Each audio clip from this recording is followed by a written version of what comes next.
नमस्कार, प्रणाम। आप लोग को स्वागत है मेरे सीके चौहान ब्लॉग्स में। और आप लोग को सामने आज हम एक अपना नया गाना गाने जा रहे हैं, जिस गाना को रिकॉर्ड किए हैं मंटू भाई।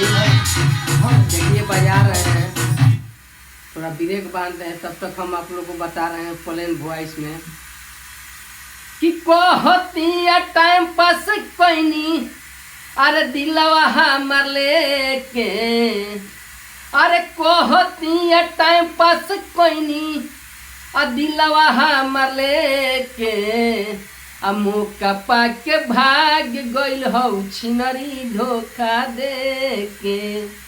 मौका पाके भाग गइल हौ भोसरी धोखा देके।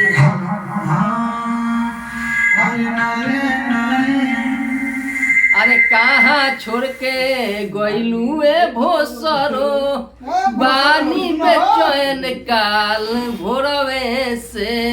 अरे कहवा हवा मोरोइलू खोजतानी कहिया से तोहरे के। इहो गाना रिकॉर्ड हो गइल बा कि कहवा छोड़ के गइलू ए भोसरो, खोजतानी हम काल भोरवे से।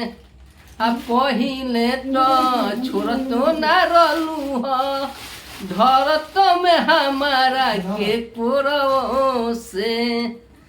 कहवा छोड़ के गइलू ए खोचरो, जोहतानी हम काल भोरवे से। प्यार कइलू भुइया बिछा के, चाउर वाला तू बोरवे से।